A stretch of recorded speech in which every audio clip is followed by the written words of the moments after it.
إن الحمد لله نحمده ونستعينه ونستغفره ونعوذ بالله من شرور أنفسنا ومن سيئات أعمالنا. من يهده الله فلا مضل له ومن يضلله فلا هادي له. نشهد أن لا إله إلا الله ونشهد أن محمدا عبده ورسوله لا نبي بعده. اللهم صل على سيدنا محمد وعلى آله وصحبه أجمعين. أما بعد، فيا عباد الله، اتقوا الله حق تقاته ولا تموتن إلا وأنتم مسلمون. فقد قال الله تعالى في كتاب القرآن الكريم وهو أصدق القائلين: أعوذ بالله من الشيطان الرجيم. بسم الله الرحمن الرحيم.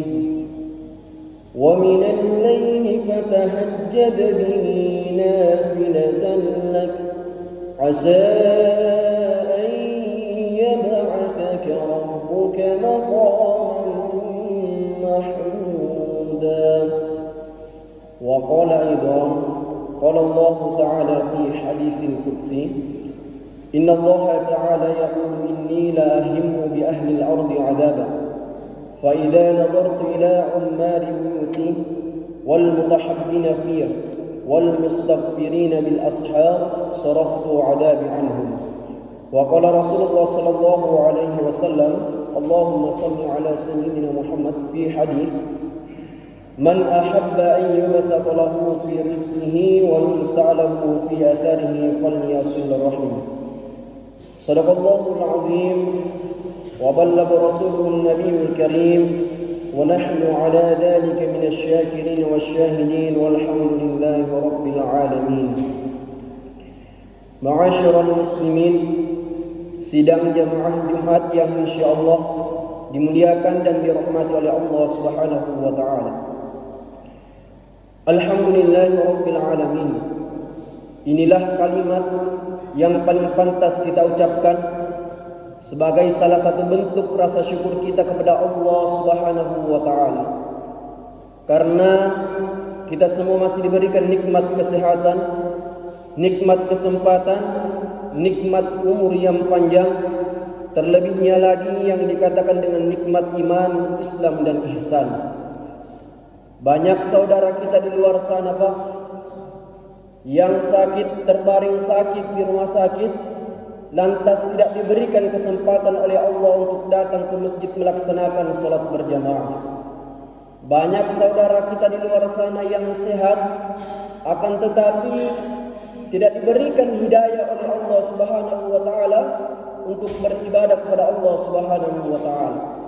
Dan bahkan banyak saudara kita yang sudah meninggal dunia meminta kepada Allah Subhanahu wa taala untuk dibangkitkan hidup kembali di dunia. Hanya apa? Hanya untuk melaksanakan ibadah kepada Allah Subhanahu wa taala. Maka kita sebagai umat Islam yang masih diberikan nikmat oleh Allah, bersyukurlah kita kepada Allah Subhanahu wa taala karena di siang hari ini kita semua masih bisa berkumpul di rumahnya Allah Subhanahu wa taala ini hanya untuk beribadah kepada Allah Subhanahu wa taala, melaksanakan perintah Allah Subhanahu wa taala yang menjadi kewajiban kita sebagai umat Islam, yaitu mendengarkan khutbah yang dilanjutkan dengan salat Jumat secara berjamaah. Mengapa saya mengatakan demikian? Mendengarkan khutbah yang dilanjutkan dengan salat Jumat secara berjamaah karena sebagian ulama berfatwa bahwa salat Jumat itu adalah pengganti dari salat zuhur. Salat zuhur kita laksanakan 4 rakaat hadirin, sedangkan salat Jumat dilaksanakan 2 rakaat. Kenapa? Karena khutbah Jumat itu, mendengarkan khutbah Jumat dihitung melaksanakan salat 2 rakaat. Maka dari itu, jika kita menginginkan mendapatkan ibadah yang sempurna di mata Allah Subhanahu wa taala, maka marilah kita untuk duduk diam tidak berbicara pada saat khutbah dibacakan, karena itu termasuk dari melaksanakan salat 2 rakaat. Hadirin sedang jamaah Jumat yang dimuliakan oleh Allah Subhanahu wa taala. Selanjutnya salam dan salawat mari kita kirimkan kepada junjungan kita Sayyidina wa Habibina wa Maulana Muhammad sallallahu alaihi wasallam. Allahumma salli ala Sayyidina Muhammad. Dialah Nabi yang telah menyelamatkan kita umatnya dari tebing-tebing kehancuran menuju puncak-puncak kejayaan. Dialah Nabi yang telah menyelamatkan kita dari alam yang gelap gulita menuju alam yang terang benderang, dengan kata lain minad dhulumati dan nur, seperti yang kita rasakan saat ini. Maka sepantasnya lah kita sebagai umatnya untuk selalu memperbanyak membaca salawat. Mudah-mudahan Rasulullah senantiasa mengakui kita di yaumil akhir. Amin ya rabbal alamin. Hadirin sedang jamaah Jumat yang dimuliakan oleh Allah Subhanahu wa taala. Alhamdulillah, sekarang kita sudah berada di tanggal 22 Muharram. Tentunya bulan Muharram adalah bulan pertama di tahun Hijriah.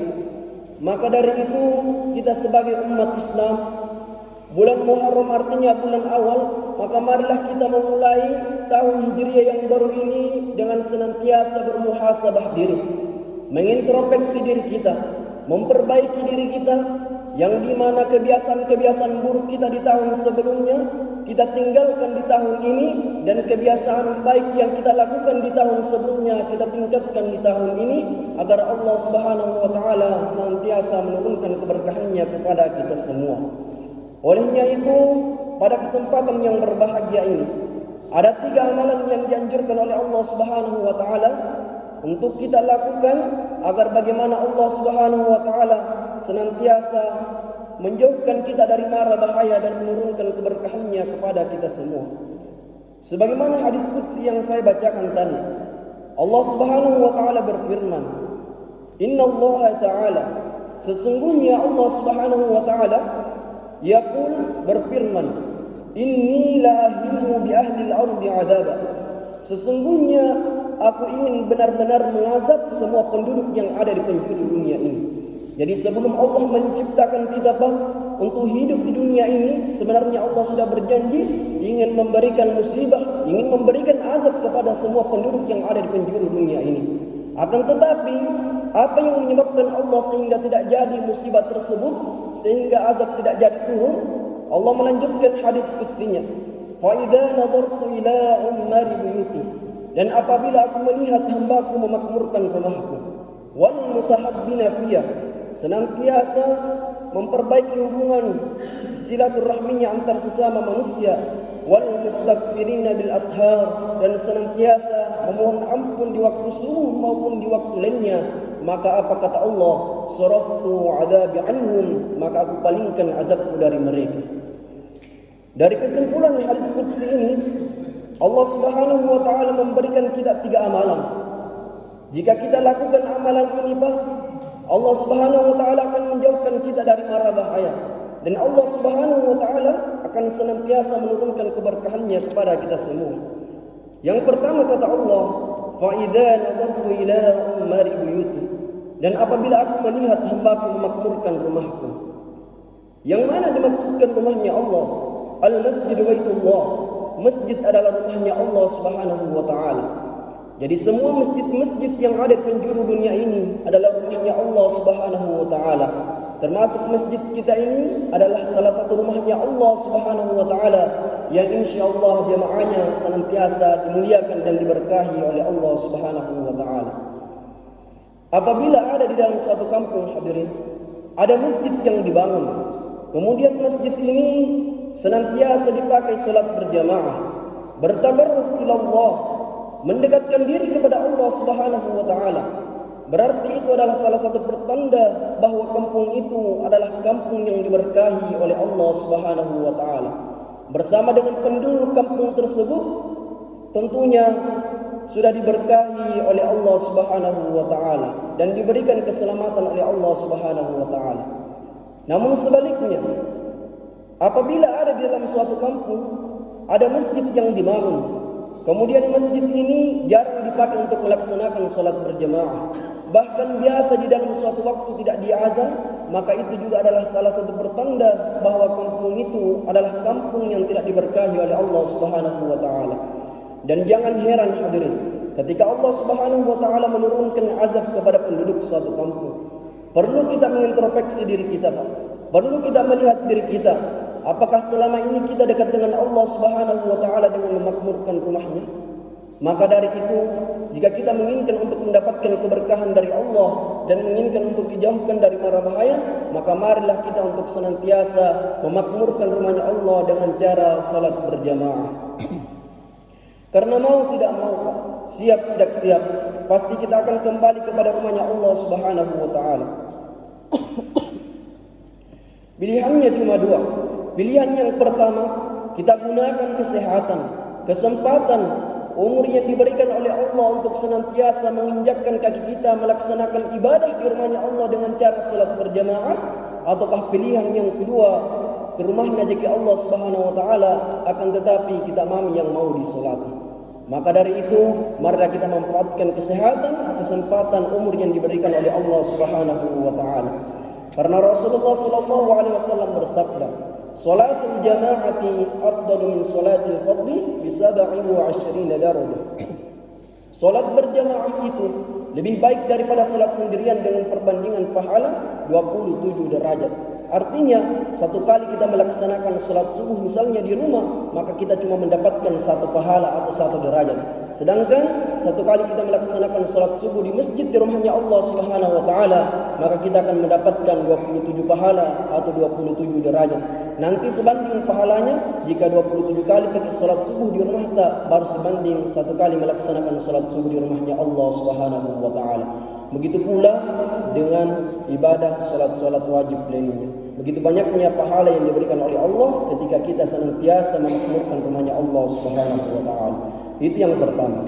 Yang kedua, kata Allah, amalan yang kedua, wal mutahabbina fiyah, dan mereka saling mencintai karena aku. Oleh karena itu hadirin, mari kukuhkan persatuan dan persaudaraan kita. Jaga silaturahmi kita. Jangan karena persoalan sepele membuat kita terpecah belah antar sesama manusia. Di dalam agama kita tidak dilarang untuk berbeda pendapat.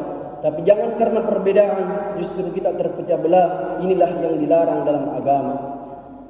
Rasulullah SAW bersabda, "Man ahabba yubasatulahu fi rizqihi."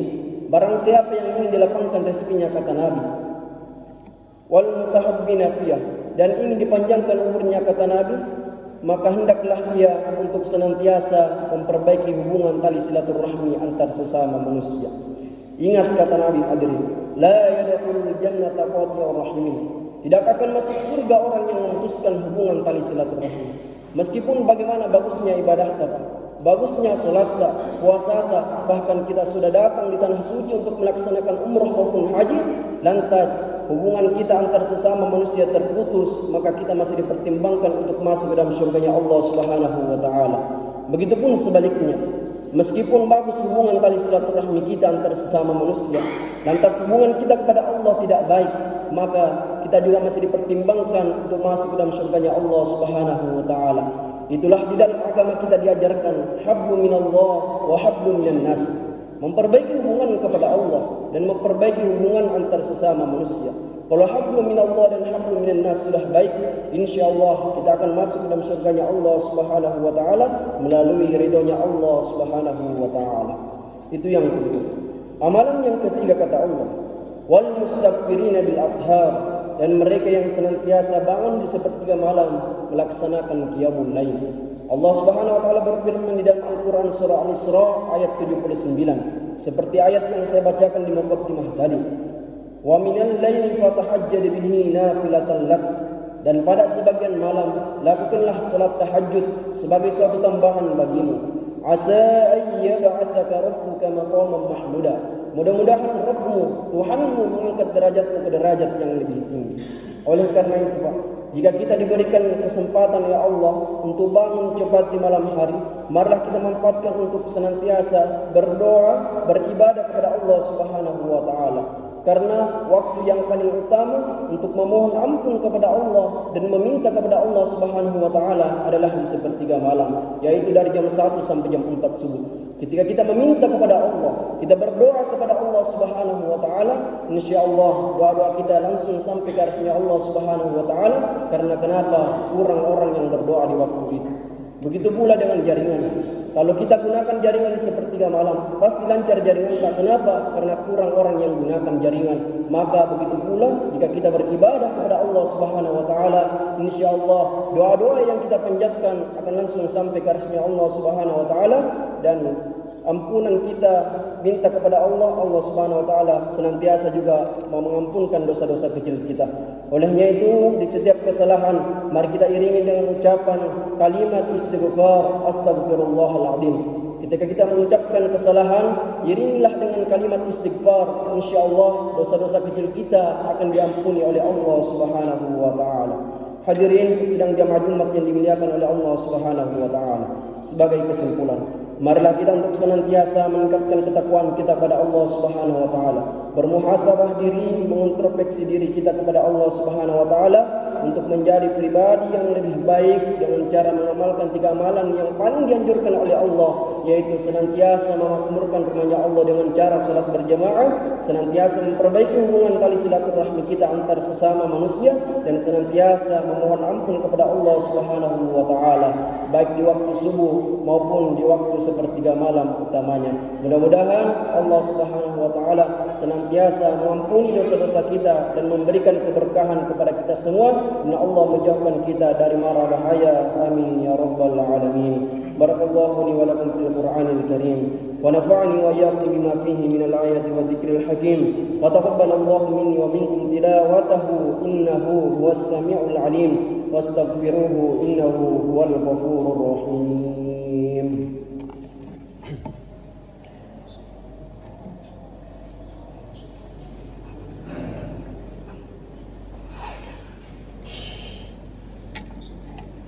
Alhamdulillah alladzi hadana li hada wa ma kunna linahtadiya laula an hadana Allah. Asyhadu an la ilaha illallah wa asyhadu anna Muhammadan 'abduhu wa rasuluhu la nabiyya ba'da. Qala Allah ta'ala fi kitabil karim, innallaha wa malaikatahu yusholluna 'alan nabi ya ayyuhalladzina amanu shallu 'alaihi wa sallimu taslima. Allahumma shalli wa sallim wa barik 'ala sayyidina Muhammad wa 'ala ali sayyidina Muhammad. كما صليت وسلمت وباركت على سيدنا إبراهيم وعلى آل سيدنا إبراهيم في العالمين إنك حميد مجيد. آمين. اللهم اغفر للمسلمين والمسلمات والمؤمنين والمؤمنات الأحياء منهم والأموات إنك سميع قريب مجيب دعوات يا قاضي الحاجات. اللهم إنا نسألك سلامة في الدين وعافية في الجسد وزيادة في العلم وبركة في الرزق وتوبة قبل الموت ورحمة عند الموت ومغفرة بعد الموت. اللهم هون علينا في سكرات الموت والنجاة من النار والعفو عند الحساب. ربنا آتنا من لدنك رحمة وهيئ لنا من أمرنا رشدا. ربنا آتنا في الدنيا حسنة وفي الآخرة حسنة وقنا عذاب النار. سبحان ربك رب العزة عما يصفون وسلام على المرسلين والحمد لله رب العالمين. عباد الله، إن الله يأمر بالعدل والإحسان وإيتاء ذي القربى وينهى عن الفحشاء والمنكر والبغي يعظكم لعلكم تذكرون. واذكروا الله العظيم يذكركم واسألوه من فضله يعطكم ولذكر الله أكبر والله يعلم ما تصنعون.